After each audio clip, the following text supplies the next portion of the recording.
Hello दोस्तों, स्वागत है आपका डेली जीके डोज में। जय हिंद दोस्तों। जैसा कि आप जानते हैं कि दुनिया का सबसे ताकतवर देश यूनाइटेड स्टेट्स है, जिसके पास दुनिया की सबसे बड़ी सेना है, सबसे एडवांस हथियार हैं और हर कोने में उसका दबदबा है। लेकिन एक ऐसा देश जिसकी इकोनॉमी पर सालों से सैंक्शंस लगे हैं, जिसे दुनिया अलग थलग करने की कोशिश करती रही, वही देश ईरान आज अमेरिका को बार बार चैलेंज कर रहा है। सवाल ये नहीं है कि लड़ाई कौन जीत रहा है, सवाल ये है कि क्या सुपर पावर की ताकत कम पड़ रही है या फिर ईरान के पास कोई ऐसी स्ट्रेटजी है जो अमेरिका को हर बार रोक देती है। आज की इस वीडियो में हम स्टेप बाय स्टेप समझेंगे इतिहास, रणनीति और वो बड़ी गलतियां जिसकी वजह से अमेरिका बार बार फेल हो रहा है। दोस्तों, इस कहानी को समझने के लिए हमें पीछे जाना होगा। साल 1979 ईरान में एक बहुत बड़ी क्रांति होती है।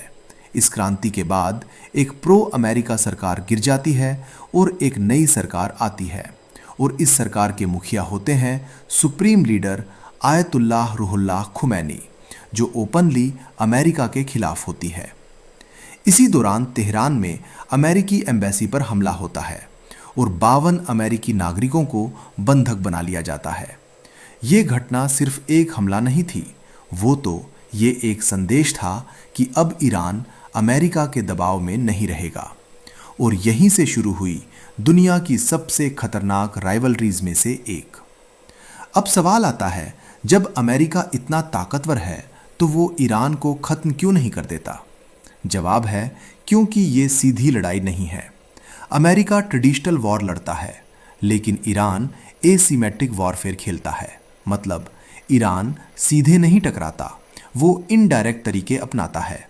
वो अपने एलाइज और प्रॉक्सी ग्रुप्स के जरिए जवाब देता है।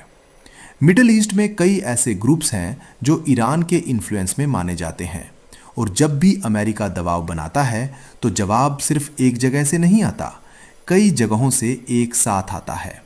जैसे कि लीबिया में हिजबुल्ला, यमन में हुती विद्रोही और गाजा में हमास। यही स्ट्रेटजी अमेरिका को कंफ्यूज कर देती है। अब बात करते हैं सबसे बड़ी गलती की।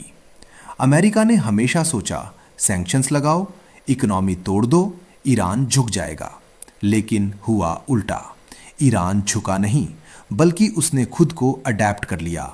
उसने ऑल्टरनेटिव ट्रेड रूट्स बनाए, लोकल प्रोडक्शन बढ़ाई और सैंक्शंस को सरवाइव करना सीख लिया।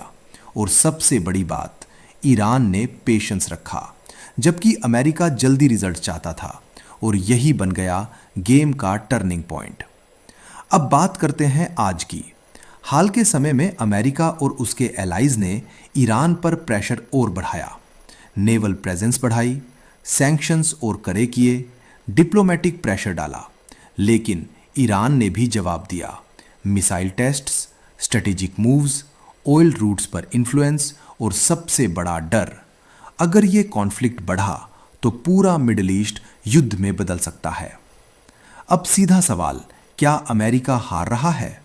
जवाब थोड़ा कॉम्प्लेक्स है। अमेरिका अब भी पावरफुल है, लेकिन वो क्लियर जीत हासिल नहीं कर पा रहा, और मॉडर्न वर्ल्ड में नो क्लियर विन बराबर फेलियर माना जाता है। इतने सालों बाद भी ना रेजीम चेंज हुआ, ना ईरान झुका, ना कॉन्फ्लिक्ट खत्म हुआ। मतलब अमेरिका स्टक है एक ऐसी लड़ाई में जिसमें ईरान के सुप्रीम लीडर, बड़े बड़े कमांडर सबके सब मारे जा चुके हैं। फिर भी ईरान सरेंडर करने को तैयार नहीं है, जिसका एंड क्लियर नहीं है।